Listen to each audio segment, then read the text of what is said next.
Welcome to Pixel Realms, the podcast where two geeks dive headfirst into the gaming multiverse. They're basically like Gandalf in a headset, minus the wisdom and magic.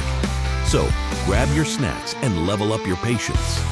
Pixel Realms, where the pixels are real, but the knowledge, not so much. This is Pixel Realms, episode 15, the MMO State of Play. Where are we now? Good question. And I am Mark, and Joe is here, as well as a special guest, our buddy Rob. And, hello. And let's start with the news, Mr. Joe. So, news, apparently news is mostly mine in this episode, but Forza, this is kind of going to be old news when this podcast actually comes out. Forza is making its way over to PlayStation. So it's going to be the first big title from Microsoft to finally jump over to another platform. And it's something that Microsoft's talked about for a while.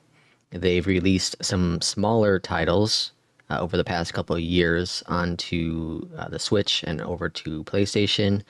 And now the big game, Forza. So it'll be an interesting test because Forza, it's going to be Forza Horizon 5, which has been out for over a year now. And it'll be interesting to see how well it sells on PlayStation. You know, how many people have an Xbox and have a PlayStation, how many people just have a PlayStation, and how many people don't have a PC but have a PlayStation. So it will be interesting to see how it all plays out, especially since Forza's on Game Pass. So, you know, I also think they need to lower the cost down substantially for people to be willing to buy a year-old game on the PlayStation Network.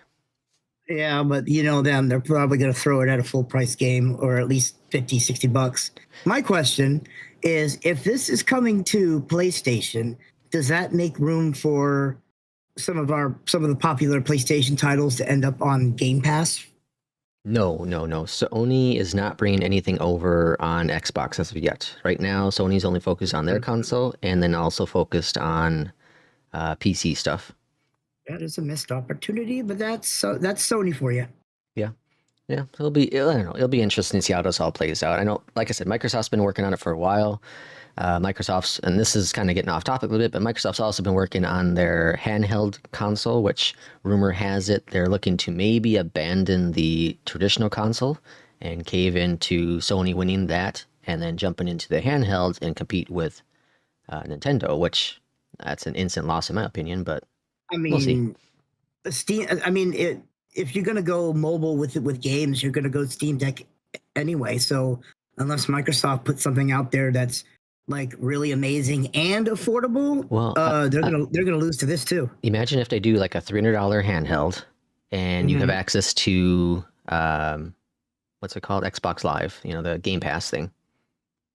I mean, I'd rather most of my games are on Steam. Oh, I agree. Yeah, but I've got, you know, so yeah, we're in the Steam ecosystem for sure. We'll see how it goes. I'm kind of expecting it to go the PSP route and bomb fantastically.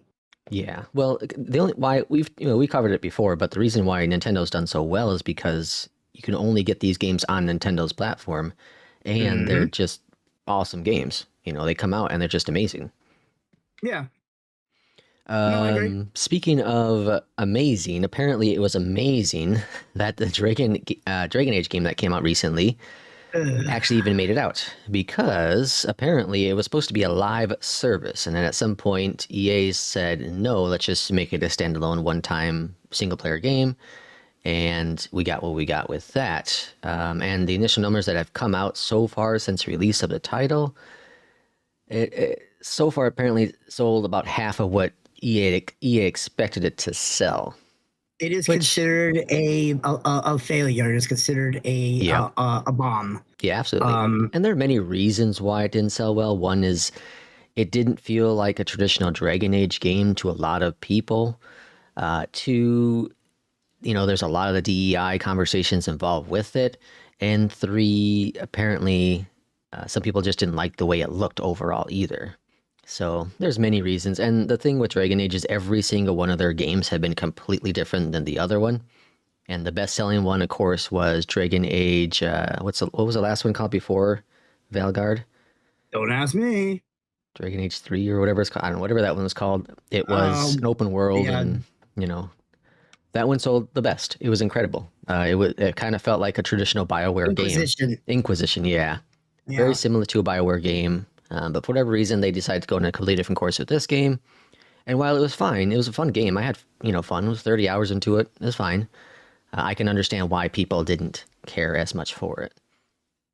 Yeah, I mean, I don't know. I haven't played a single one. I think I played a little bit of Inquisition. I don't even remember how I played it. I just know that I played it. I don't think I own it, so I think you'd be a fan of the first one, like the OG Origins, kind of like the Baldur's Gate type game. I probably would have liked them. I had never gotten around to them. I mean, there's a lot of older games that I haven't gotten around to, so yeah, Speaking of older game, Bloodborne, which was released on the PS3, if I'm correct, is not technically playable on the PC, but modders have come in and they've made a 60 FPS patch, and then there's a version that made it pixelized. I don't remember what they call that. I can't remember the name of it. It's called Deep Make as a the side name. But anyways, Sony sued both of them and told them to do a takedown, and they have been removed. And the question mark is Sony working on a remastered version. And if they are, is it coming directly to the PlayStation Network only, or also to the PC, where there has been a lot of people really begging for them to bring that game over to? Honestly, Sony can eat my ass. That's what I think. Why are you so angry at Sony? Well, because it boils down to this. It's about money for them. I get it. Every company wants to make money. But Sony, they're taking their sweet time with a game that's been around since, over 10 years now? Bloodborne's been at least 10 years since it's PlayStation 3. So it's been around forever. And they're coming after, indie people who probably aren't making money off of these games, by the way. They're just making the games, porting them over, making mods so that people can play the stupid fucking title that Sony owns, since they're too lazy to even just do a regular ass port. But you're going to come after these people and sue them? If you don't want people to make a mod of your game so that people can play it on PC or whatever, then port the motherfucking game already. It's been a billion fucking years. Either say straight up, we're not porting the game, or fucking do it, or shut the fuck up. Folks, we're only in the news, and Mark has ranted already. So, just well, tell me I'm wrong. Tell me I'm wrong. You are not wrong. You're right. It's like, for real, every game announcement, whenever Sony comes out with a game announcement, you always have people going, maybe this time, maybe this one time, please, hopefully we'll get Bloodborne on PC finally. So it's obviously there. Sony likes money. I don't understand what the issue is. Sony like money. People want PC. Unga bunga, make it happen. And we should have to send this clip over to Sony and have them understand it. Maybe please do. Maybe they'll finally understand. Unga bunga, make game people buy. Ooh. Speaking of Unga bunga, I'm gonna name that as my next character in an MMO game if I ever play one again. You'll never play one. And that is today's topic. Unless it has flying sims in it. Hey, it could. Yeah, right. So today's topic is about MMO and the state of them, where they are, where they come from, and everything in between. And that's why we brought on Rob, who is a dedicated MMO player from far away. What was the first MMO you played, Rob? Me, it was Ultima Online. Ultima Online. And that's still playable too now, right? Isn't it? Yeah, surprisingly, it's crazy. It came out in, I think, 1996.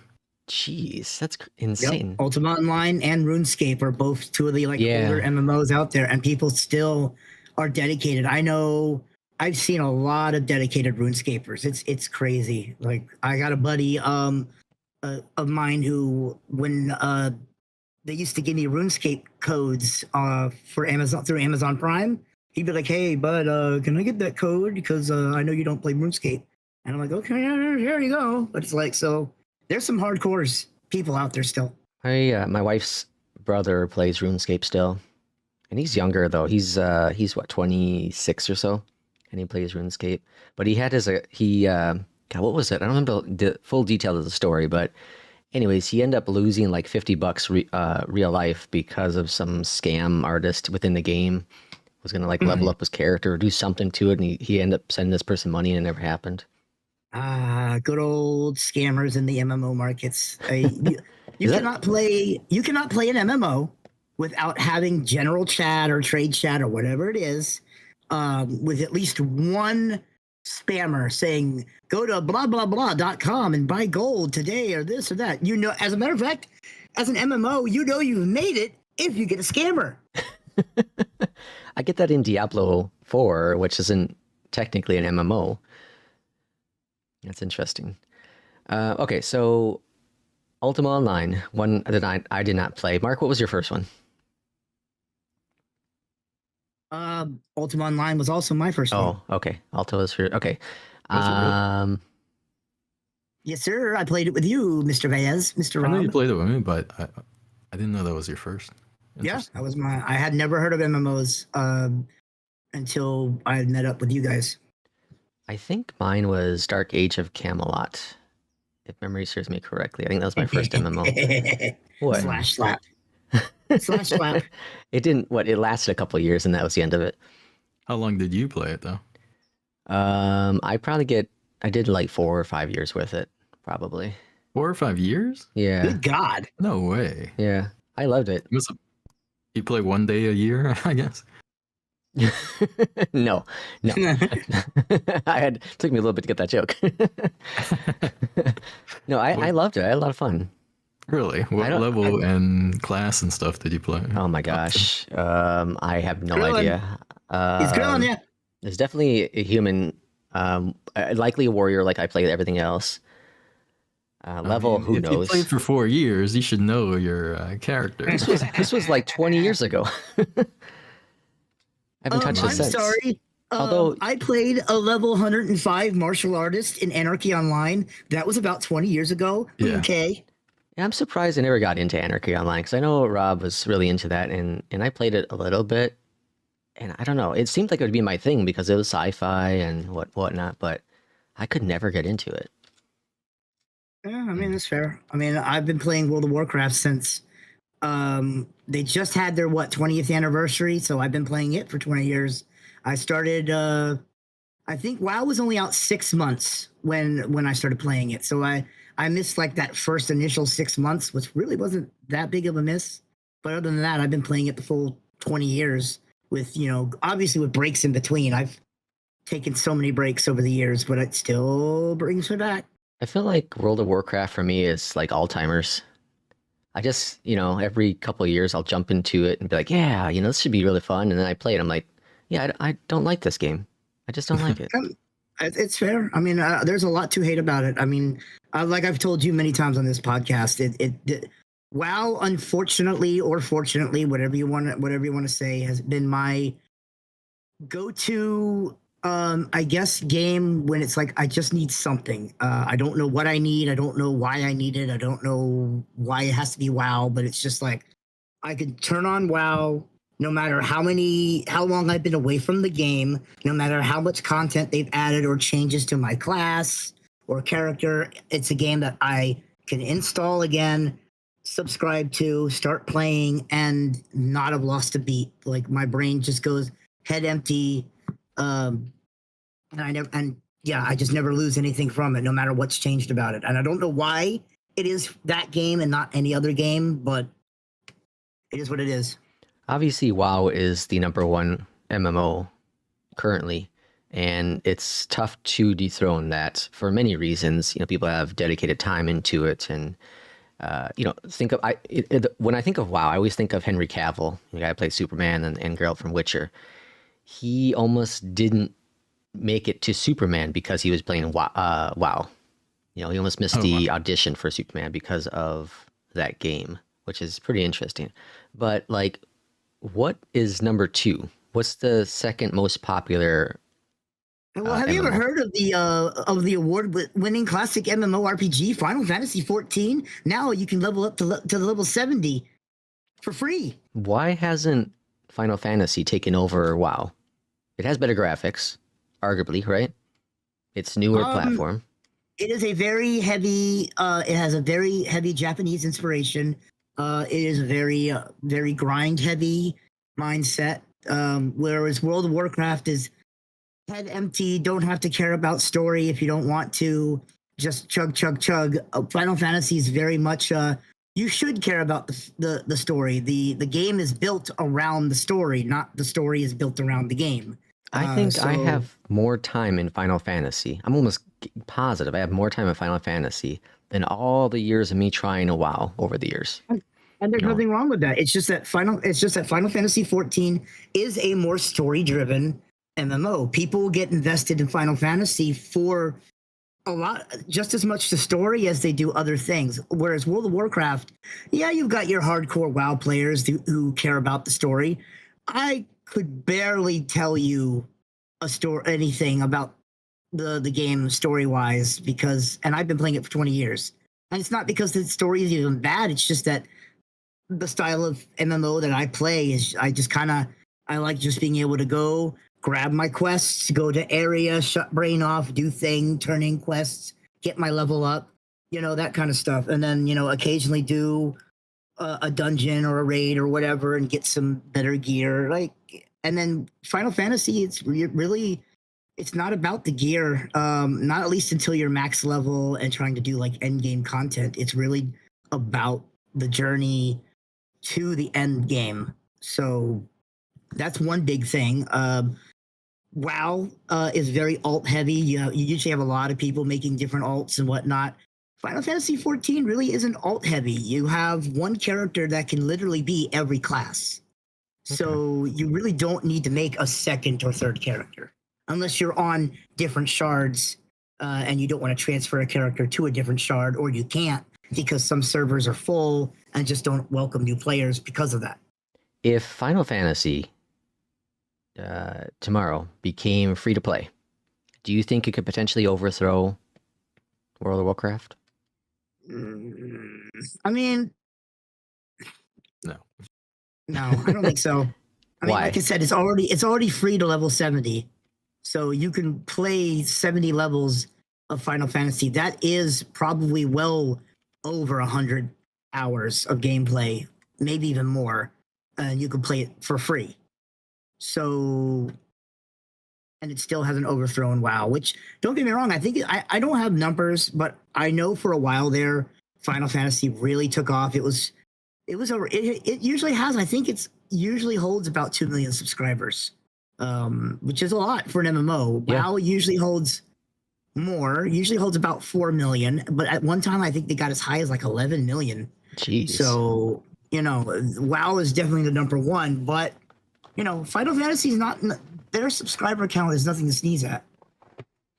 What has been the biggest change in, all the years of you two playing MMOs that you've seen overall? Oh boy. How many hours we got? I'll let you start this one, Rob. All right. Well, back in the day, in Ultima Online, EverQuest, Anarchy Online, back in those days, Dark Ages of Camelot, they would just drop you into the world, give you maybe a small bag, some pants, and they push you out into the world, go adventure. And it would be difficult, but challenge is good, I think, in MMOs. Mm-hmm. Nowadays, they push storylines on you, like Final Fantasy 14. You start with long ass cutscenes, and the mobs are easy. It's like a baby's game. Okay. Back to the Future 2. You have to use your hands. That's a baby's game. So what you're telling me, the biggest difference that you point out right away is that before you just get dropped somewhere and you explore from there. Now it's more narrative. Yeah. So story and challenge are the two big things, in my opinion. Why do you think that's been changed so much? Why do you think it's catered in that direction versus the way it was before? Well, WoW has a lot to do with it. World of Warcraft took what EverQuest did and made it simpler, and easier to play for the casual player. It was still, kind of challenging, like classic WoW, but it was still way easier than EverQuest or Anarchy Online and stuff. What were you gonna say? No, I just said yeah. No, just adding to that. No, he's right. Like look at it like this: when you have the bulk of a player count, let's say 4 million people playing World of Warcraft, 11 million people at one time playing World of Warcraft, and they've dumbed the mechanics down for those 11 million people, and then eventually those 11 million people branch off to go play other MMOs, and then they try an MMO, and if it's difficult, it's like, oh, I can't play this, it's too difficult, and then so every MMO afterwards has to try and dial it down so that the the casual WoW player can play an MMO. 7 million active players in WoW as of March of 2024. Interesting. Yep. So, okay. New expansions, man. Without being assholes, why when I Impossible. why is it when I got into, what was the Amazon MMO that came out? New World. Oh, New World. New World, yeah. When I got into that, the beta, the test alpha, whatever you want to call it, when I got in that, had fun with it, when that ended, I eventually bought the game, played it for another 40 hours, and then stopped. Why did I stop liking it? Because you ran out of shit to do. Or to get to max level and then run into PvP zones, because that's the other big problem with MMOs today is a lot of them have to have mechanics or be half PvP, half PvE, or the end game be PvP. So like at the end of the day, like all that matters is how good you are at PvP. And that wasn't what MMOs were about. MMOs were about exploring the world, meeting new people, or bringing your friends in and essentially becoming adventurers the closest way you could. Like you could play Dungeons and Dragons and pretend like you're an adventurer, or you play an MMO and kind of live out that role of being an adventurer, exploring and saving the town and saving the world, etc. And now it's like, and now it's not like that. Now it's, how fast can you get to end game? How fast can you get to end game gear? And how good are you at killing each other? Yeah, and that's kind of what I saw, I think, with that game as well. Like just going through Reddit, it's I beat the game already. I'm already max level. Yep. Yeah, the more you played, or the more I played New World, the more I saw its faults. Like, you would explore the world and you would see the same like 4 enemy types, like killing the same stuff over and over. There wasn't many different types of mobs, and I don't know, the locations were all getting very samey. Yep. It was, that kind of stuff was what really turned me off. Okay. I feel like I almost feel like that's one of the detriments of when they try to go more realistic in some of these MMOs. Like I appreciate realistic style graphics, but I feel like when you try to go too realistic, there's only so much you can do before it starts dipping into fantasy. And if you're dipping into fantasy, then you're no longer being realistic. So I don't know. I think there's a balance, and it's really hard for some companies and some MMOs to meet that balance of being able to make a fantastical world and also still make it look like it's stripped in reality, compared to like a game like WoW, where the graphics are more bright and vibrant and colorful, or quote unquote cartoony, but that allows them to kind of get away with some of the more fantastical and maybe ridiculous ideas that you can come up with. What makes an MMO an MMO? So what characteristics of the game itself classified as an MMO? Because there are so many games out there that are massive multiplayer online games nowadays. What makes an MMO an MMO? I mean, I'm probably wrong because I've always figured an MMO is what it says. It's a massive multiplayer online game, meaning there's more than a handful of players, which most, casual co-op and multiplayer games, you're not going to get more than 4 people, 8 people, maybe 16 people. I think there's been a rare game out there. I think it was like a Battlefield game or something that fielded like 30 or 60 players or some shit like that. A massive multiplayer online game is where you've got many different servers. There's a whole network system there, multiple different servers all across EU and NA, etc.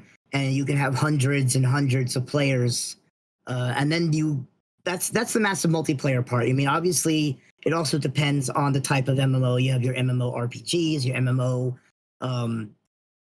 hack and slashers, your Call of Duty type games, that kind of stuff. But the MMO part has always been meant to me literally what it says: massive multiplayer, meaning more than your regular player base can usually handle or your regular game can handle, and that network of servers that are across the world that can connect someone in China to someone in America, or someone in Russia to someone in South America, etc. So I don't know the exact numbers of this kind of stuff, but like obviously I know Flight Sim isn't an MMO, but you can have hundreds and thousands of people on a server and fly the entire world, and you might see a person because the world's pretty big. So based on what you're saying, because of the RPG elements, likely that wouldn't classify it as an MMO. Well, that's if it's an MMO. That's only if it's an MMO RPG, right? Yeah. Like Flight Sim, I would say is an MMO, just not an MMO RPG. Okay, interesting. Okay, so live services has been a big thing over the past several years. One of the games that I played a lot, and I know Rob has too, and Mark gets mad at, is The Division. And we know The Division is not an MMO because it's a smaller. You can have I don't know, maybe 8 players. I don't know the exact number in your group, but that's a live service game. How is live service titles impacted, do you feel, MMOs? I mean, an MMO is sort of a live service model. I mean, the only thing that really changes is the massive part, right? Like, an MMORPG is the massively multiplayer online game. That means it supports tons of players and shared content throughout the entire world. Whereas just a live service model, I guess, would just be, it's online and players kind of, I guess you could almost say, zone into their own shard or their own whatever, but they're still kind of similar. I mean, I don't know if you wouldn't call The Division an MMO. Like it kind of meets some of the I guess requirements that you would call an MMO an MMO. Maybe because of the less social activity. Because another thing about MMOs is that there's a server wide general chat where basically anyone can talk to anyone, and unless there's like faction divisions or that kind of thing. I don't know. I feel like anything with a live service model tips the line, right? Like even if it's not a full on MMO, it still tips the line of kind of an MMO, sort of, kind of. What do you think, Rob? I think too many things are getting labeled as MMOs. Like That's when fair. I think MMO, I think, hundreds of people in town at the same time. But like you'll have, the newest Diablo being called an MMO these days. And how many people do you see in that game? Like I haven't played it yet, so. Yeah, and that's kind of what I was thinking is in Diablo, I think you can only have like 12 people in like the little town at one point. And to me, that would not be considered an MMO. That'd be just a live service kind of game. Yeah, so I mean, I think that Rob kind of hit it on the head there, is that too many things are starting to get labeled MMOs. An MMO should be an MMO, and a live service model game should just be maybe called an LSM or something like along that line, instead of trying to fit it in the MMO bracket. Because an MMO, theoretically, you should, if a game is super packed and super active, an MMORPG like a World of Warcraft, like a Final Fantasy, you can go to a main town, a main hub, and find literally hundreds of players to the point that the game sometimes will even get laggy if you don't have like that supercomputer that can, run everything full FPS and full graphics and everything, because it's loading in so many different players. That's an MMO, and like a Diablo or like a Division, it just follows the live server model or the live service model. What's that new So it's game? not technically What's the new game that you two have been playing? Pantheon. And is that a MMO?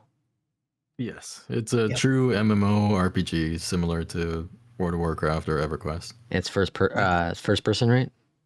No, it's third first. You could zoom the camera in and out. Okay. Mhm. And so that's free to play? No, Well, no. You buy it and then right now it's in early access where it's free. You just buy it and then you could play it for early access. But when it comes out, it might have a subscription like WoW or something, but they're not sure yet. Okay. So when New World came out, the talk was that it was going to be the WoW killer. Obviously, that did not happen. It didn't even put an impact, I don't think, in Final Fantasy. It didn't even tickle its balls. Yeah. So to me, that's telling me that the subscription idea isn't actually what hurts MMOs itself. Because that's always been one of the things for me is I'm not going to pay $20 a month. Or isn't that what WoW is now? Is it 15. 15? Okay. Every MMOs are 15. Final Fantasy and WoW are both $14.99 a month. They've never changed. They probably never will change.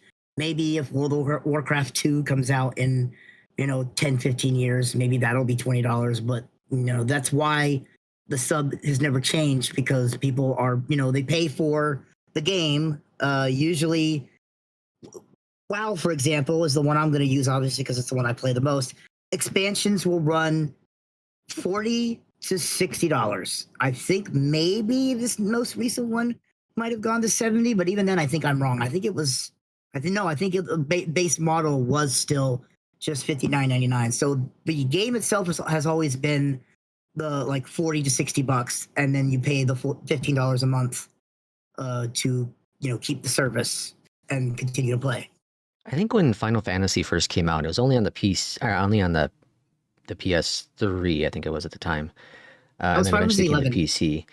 But I think you had to have the PSN network, and then 2, you had to have the subscription to Final Fantasy. So you're paying whatever that price was, $30 total a month, so you can have access to the Final Fantasy network, which I thought was insane because I did have both of them at the time. But I ended up canceling it eventually because I'm like, I'm not paying $30 a month for this when I only play, 20 hours a month or whatever. Yeah, and I'm pretty sure that was Final Fantasy 11, not Final Fantasy 14. Final Fantasy 14, I'm almost positive it came out for PlayStation 4 and the PC around the same time, because there was a big thing with the original Final Fantasy 14 where it was jank, it was messed up, and it essentially almost killed the game immediately, and they had to kind of redo some things. That's why it's called Final Fantasy 14: A Realm Reborn is what the game's called, and essentially that's the first version of the game is A Realm Reborn, because the original Final Fantasy 14 was not good and almost ruined them. Rob, you're cheap. So I know I know that there probably are many reasons why you don't play WoW, and the subscription is maybe one of them. But what MMO, if right now any MMO that you may actively be playing over the past 2 years, that they went to a subscription model, would you continue playing? If they went to a subscription model? What?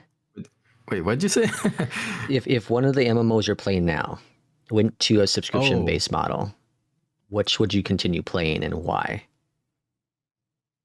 So like if Pantheon went to a subscription, would I continue playing it? Yeah. Basically? Yeah. Like I said, they might go subscription on full release, and I'm well aware of that, and I'm okay with that. Like I'll still play it. That's like the most newest, exciting MMO at the moment. Anarchy Online, that was subscription based, right? Yes. I believe so, yeah. Yep. Okay. Was that the traditional $15? Mm-hmm. I think back in the day it was like $9.99, but Yeah, that's kind of what I was it could have been thinking. $12.99 too. I'm not sure. I think I remember it being at least $12.99, but I could be wrong. Yeah, you I might don't be remember right. ever playing, but they would either way. You're always going to spend over 10 for an MMO. We'll go that far, and I don't know. Like I understand I understand the point of players not saying, "Be like, I bought the game. Why do I have to pay to keep playing it?" I understand that, but I also understand when you are playing a game like an MMO where they are keeping live servers up all the time, theoretically always updated, always fixing bugs that that break the game or appear like a video game will have happen, especially one that's got a live service. And then they're always making more content for the game, not just your expansions. There's every MMO that comes out, WoW included, Final Fantasy, has in-game events and in-game patches that will be a part of the $14.99 that you're already paying. A new expansion at the whatever price point they put only comes out when it's like a full-on new experience. I'm talking bunch of new maps, new zones, a whole level cap, changes to character classes, maybe additions to character classes and races, etc. Like that's what makes it a new expansion, and they put that out and they can put a price on it. But your content patches are going to be free. So I really don't buy the argument of like, oh well, I bought the game, I shouldn't have to pay a monthly fee. I mean, you bought your car, but you have to pay the car off, and you got to pay car insurance to keep driving it. You bought a refrigerator, you got to buy food and put inside of it. Yeah, I see what you're saying. Are MMOs okay? So World of Warcraft, does it currently have in-game voice chat, or do you have to use external source? I believe there is a voice chat option, but nobody in the right mind uses it. Okay, And I mean nobody. So Yeah, that seems to be the case for most games these days. yeah, Yep. yeah. Everyone just uses Discord. Which is interesting because I used to be anti-Discord because one, it used to be just a hog and resources, but two, I didn't see the point of it, and now I just use it all the time. It's taken over my life, and I seem like even when we game together, we always use Discord. It seems like versus the in-game stuff, it's just easier and makes more sense to use it for us. Do you think that's hurt maybe the social aspect or the friendship building when it comes to MMOs now? Is not using like the in-game stuff? No, because those have never been a thing. There was never a like. What about when in-game you? voice for a lot. What about when you would just chat back in the day? Well, again, that's not. I don't think that's a thing because even when I first started playing MMOs, we still had voice chat. We got on Ventrilo. There was Ventrilo and TeamSpeak. So when I started playing WoW 20 years ago, we had a Ventrilo server.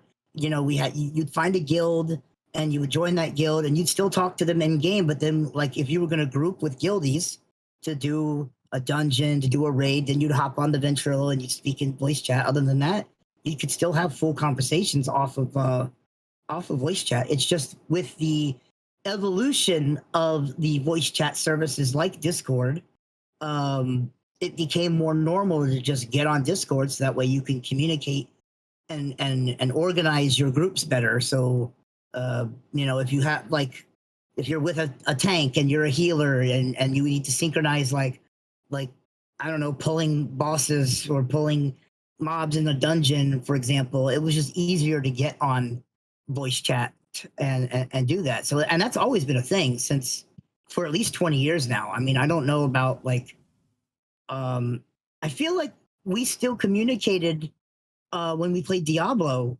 together. I still, Rob, I think or Ultima, I still feel like we sometimes got on something. Maybe I'm wrong or maybe I'm misremembering, but I feel like it's almost always been there. I don't remember having voice chat for like Ultima and Anarchy. We might not have. You might very well be right. I might be misremembering. Say that's back in like dial-up day, probably. That may be tough. No, yeah, but I mean, like I said, Anarchy came out after WoW, didn't it? Anarchy was like 2001, I believe. Wasn't it? Oh wow, I'm Also, way Ultima off. was 97, not 96, just to correct myself. Okay. Energy Online. Was it really that long ago? Man, I am You're old. 2001. You ain't wrong. So then, yeah, maybe you're right. Maybe I'm misremembering, Yeah. and we didn't get on anything. Did I either don't of know. you two build friendships with other strangers through an MMO? Oh yeah, Yeah. I have someone living in my house who I met online. Oh yeah. Yeah. And you did too, Rob? Yeah, I don't have anyone living with me that I'm. But yeah, I made like online friends. Sure. Okay. Mhm. That's cool. And I think that's one of the things that some people don't understand, especially those who aren't gamers or even knowledgeable within the MMO world, is that the social aspect is so huge, especially for people who don't, go out. Let's say people that work from home and don't have to leave home very often. To be able to make a connection with someone, especially have a connection with someone of interest, I think is really important when it comes to any sort of online capability, and MMOs even further, because now you can follow each other, go and do things versus just, sitting there and chatting with each other about whatever.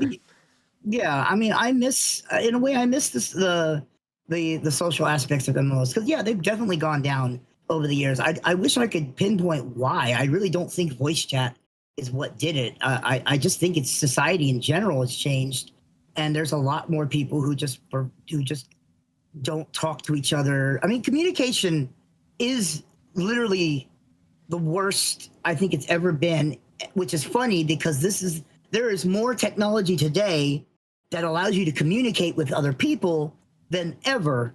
But I feel like communication in general is worse now, maybe because of that very reason. But I blame it on emojis.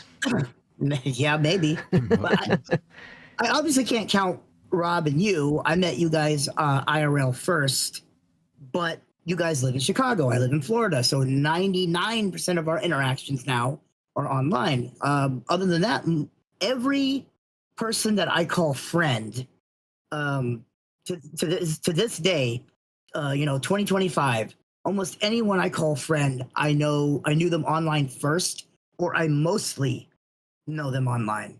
And most of them, or the ones that I'm closest to, I met through World of Warcraft. So, and I can't really say that. I think the last MMO that I played where I met someone and befriended them, I believe it was Arcade. That's where I met my buddy Sean. And I think that was the last time because some of my more recent friends I met through streaming, and we ended up playing MMOs together, but I didn't meet them through MMOs, so that doesn't count. But you get the gist. So, Rob, when was this? 2 years ago, maybe? I don't know. You were revisiting Ultima Online. You were streaming it or making videos, right? EverQuest. EverQuest, actually. EverQuest, yeah. Okay, and that was the OG EverQuest, right? So yeah, there's like player run servers that bring back the classic EverQuest, which is like the first version of EverQuest along with like 2 expansions. Because the EverQuest today, if you go to the current live official servers, is an extremely different game than the classic version. Kind of like how WoW is a very different game now than classic WoW. That's interesting. So, why did it change? User base or what? Once again, WoW kind of changed everything. Like, once developers or publishers, I guess, saw the money WoW was making with more casual features than EverQuest and Ultima and all those other older games, started adding more, making the game easier and trying to get new players to play that would normally not play it. But then by doing that, they lose their older players that like the more hardcore aspect of it. Do you think that games like, the change with WoW, do you think that is what made Dark Souls successful? Bringing back the harder type titles? I don't know. I don't know if WoW did that. I think games in general were just getting very casual, and then WoW brought back some of that like old school '90s like hard RPG style back, and gamers like younger gamers that normally just only played casual games were like, "What's this?" And then the old school players like myself would play it and be like, "Oh, just like the good old days." So it kind of, I don't know, Dark Souls took off from there. Okay. You going to say something, Mark? Um, yes and no. I guess I was because I kind of always joke with Rob off and on about like how much he misses the older games and whatnot and how they've changed. You know, everything's easier now, which he's not wrong.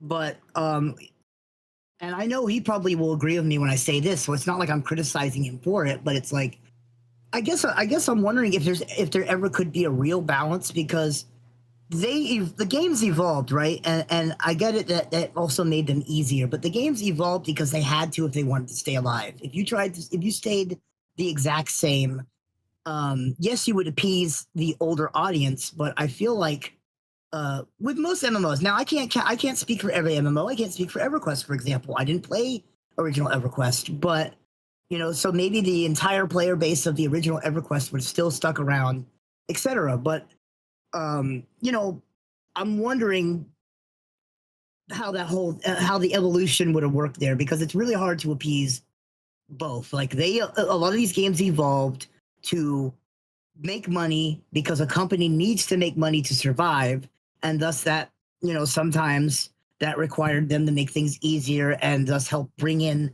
newer or younger player bases.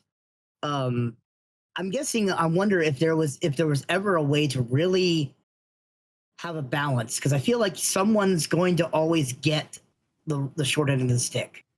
Well, I think that with games now, you know, in the last 20 years, is game developers have to cater to all generations of gamers now.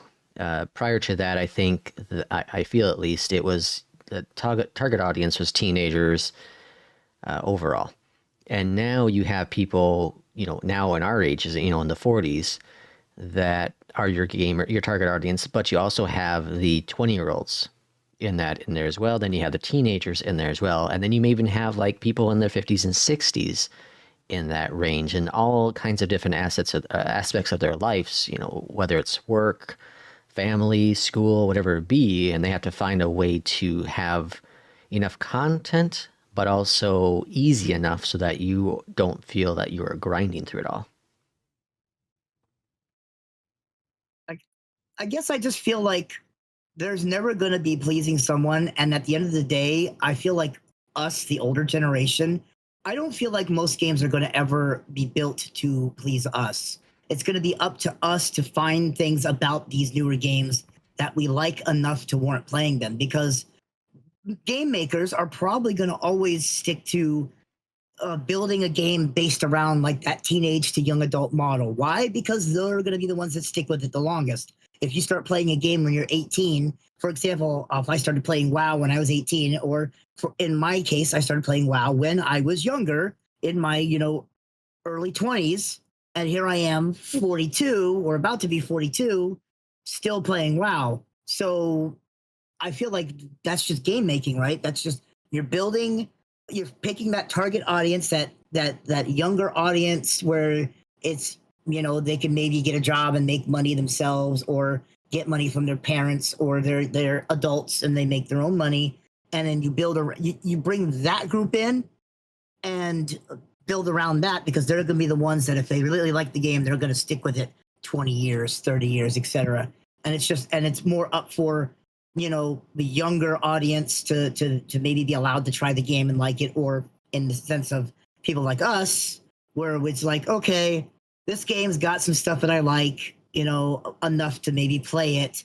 It's not what I really, really want, but, you know, and that's how I feel like it's always been for a lot of us. I feel like since New World, before New World, I feel like the bulk of us, at least me and Rob,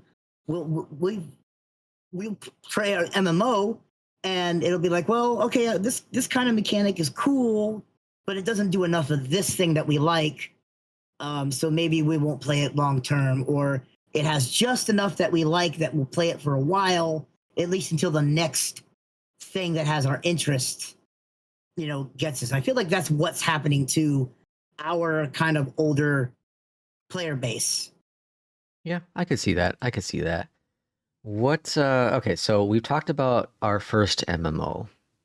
How about the MMO? And I'll start with this one because I have a funny story. You both, I'm sure, know, but the Forgotten MMO. So one that came out, you loved a lot, and then it didn't last very long, or things had changed, whatever it be. It no longer exists. No one really talks about it anymore.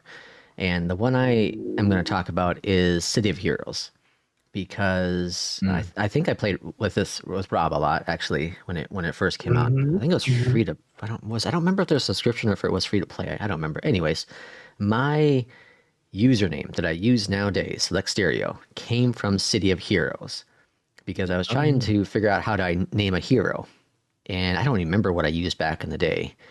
But I wanted to come up with a new hero, and I couldn't quite figure anything out. So what I took was Lex Luthor and Mysterio, and then make a concoction of Lexterio. And now here we are, whatever, 20 years later, and I still use that username because of that game itself. So, Mark, what would be one that you loved and doesn't get the recognition anymore? I bet you I know what Rob's gonna say. Yeah, you know what I'm gonna say. Yeah, because I'm actually, believe it or not, and it's funny because Rob knows this, because we've here's the thing. Me and Rob have played most every MMO that has come out in North America. I'm not talking about the smaller kind of like free to play money grabs. I'm talking anything that's ever gotten any kind of name. I feel like either both of us have played it, or at least one of us has. Okay. We've been looking for an MMO to replace the ones that we loved that are no longer around forever. So for me, it's funny. I wish I had played this more, and I've told Rob this recently because of Pantheon. But Vanguard is one of them. It's very, very much like the older, EverQuest. I'd say it reminds me of EverQuest 2, but I guess a little more in the fact that it didn't cater too much to the hardcore young, like, what I mean hardcore player base. I mean like the casual player base. They kept things a little more realistic. Then there was City of Heroes as well. I love City of Heroes, man. They tried with, I think DC tried to do a version of it, and I didn't like it at all. Yeah, I wasn't a fan. Marvel did a like Diablo-esque style gameplay, kind of MMO-ish type thing. And then there's been other MMOs that have had at least features that we really liked. Arcade being one of them. I really loved the fishing in Arcade. There was a lot. I loved Arcade a lot. It's just that the developers were scumbags and the player base was toxic as hell, and it was PvP oriented. And then there was even I don't know if Rob, if you remember Aeon, where you at level 10 you ascended and you got like wings and you were able to fly. That was at the time a really cool mechanic that never really took off because the overall fundamentals of the game just weren't good. So there's been quite a few, but I would definitely say Vanguard is really high up there, and probably City of Heroes is pretty high up there for me. So it's hard to pick like just one. What about for you, Rob? Well, for me, it's also Vanguard, Saga of Heroes. Yep. It was a game that was created by one of the original creators of EverQuest to be like the spiritual successor of EverQuest, basically, which is now what Pantheon, Rise of the Fallen is. It's also a Brad McQuaid game until he unfortunately passed away some years ago. But Vanguard, it was great. It was just what I wanted, but unfortunately it didn't do well. It came out a little rushed, buggy, and around the World of Warcraft time. Uh, Brad McQuaid had to make a deal with Sony Online Entertainment for them to be the publishers because he needed funding. Oh yeah, I forgot about that. And they eventually killed the game. And I wish that game lasted longer. I would still play it right now if I could. I would go back to it now that I'm older. It's one of those games. Like I said, me and Rob had this conversation very recently where I think the older me, now that I'm older, I appreciate these style of games more because I've been playing these other MMOs for so long. Where I feel like if Vanguard was out now, I would be so into it because there's so much I like about Pantheon right now that I see where the potential is going, but because we're in an early access stage, we're in an alpha stage, there's so much that we can't do yet, and we're so limited right now that it's like locking a dog in a cage and not letting him eat, and then sticking that bowl right out front of the cage, right outside their reach. It's kind of like that for me, and probably even for Rob. Like when it comes to like MMOs, you see it, you could smell it, you could almost touch it, but it's not there yet. You can't get it yet, and that's what Pantheon is, and I think that's why I wish a game like Vanguard was still around, because I think we'd be eating real good. We've talked. Oh, go ahead.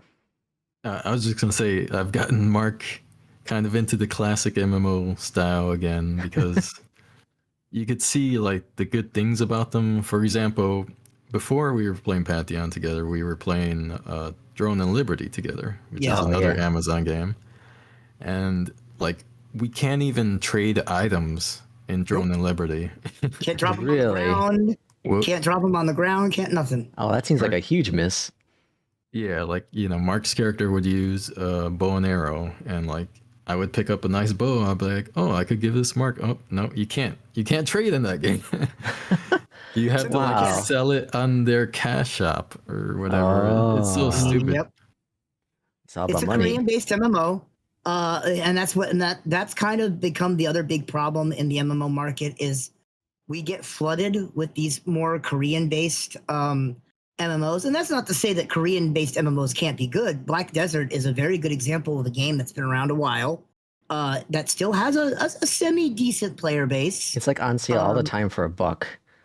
Yeah, but because that's not what makes the game. What makes the game is the in-game cosmetics, which they've done a really good job of unless they've changed in the last couple of years. And it's been a while since I played, but they never had pay-to-win products in the game. There was, I think the closest thing to pay to win that they might have had is like maybe something like a drinkable or an eatable, where it'd be like, you gain 10% more XP for an hour or something. And honestly, most MMOs at some point do that. World of Warcraft does that every now and then. They'll have like an event in game where you can do like something and it gives you a little buff, a little debuff, or a buff on your character, and it lasts an hour, and it gives you like 10% more XP gained when questing or doing dungeons.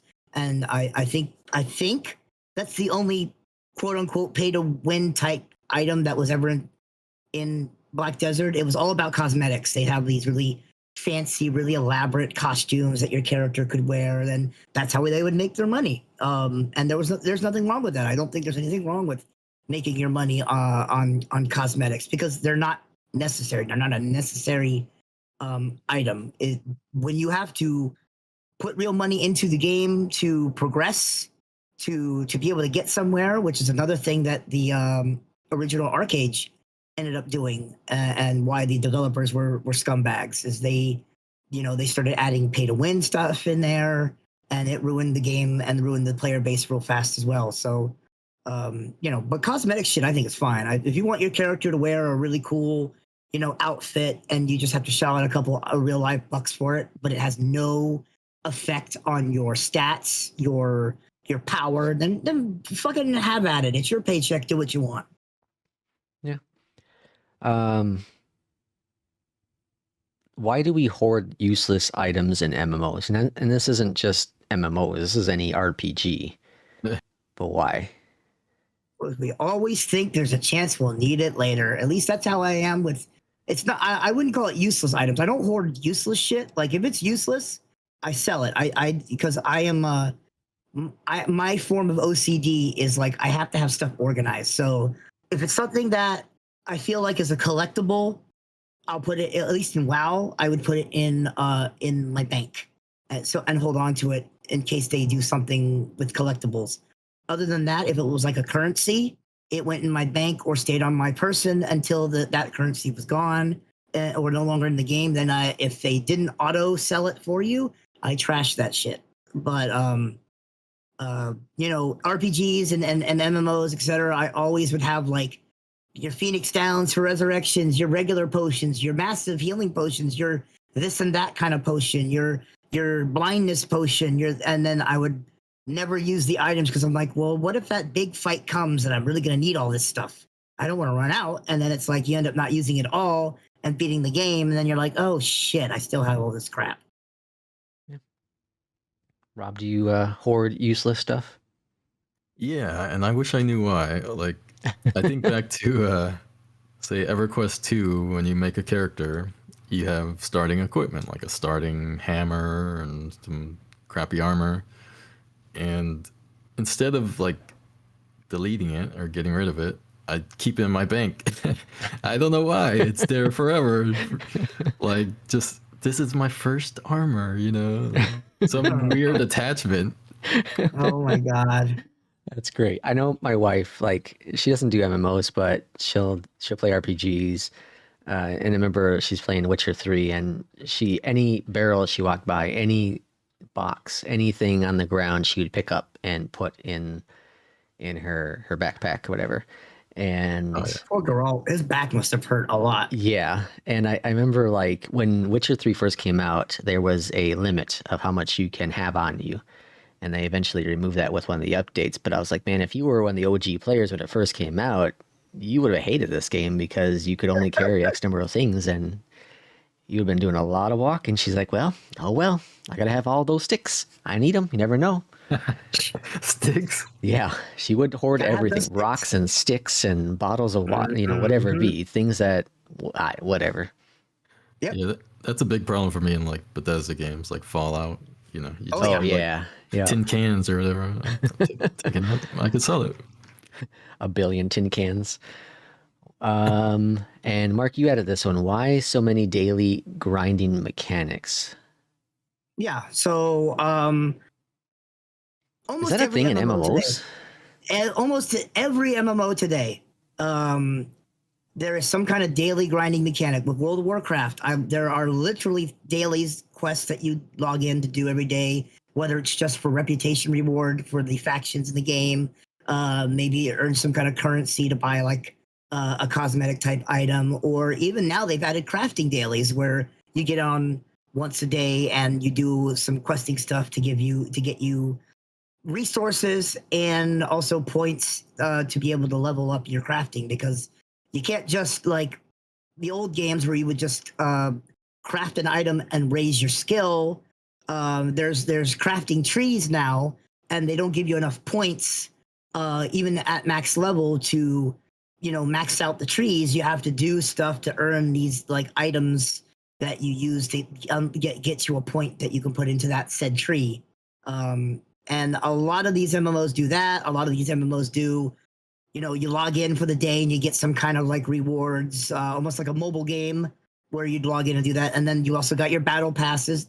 Throne and Liberty is a really, really big example of that, where they had battle passes, they had login shit, they had I think fucking like pet type shit that you got some kind of resources for, and then currencies. Holy shit, the currencies! I don't think I could name all the currencies that Throne and Liberty has. I know you had like one currency that you used to buy regular shit, then you got guild currency, then you had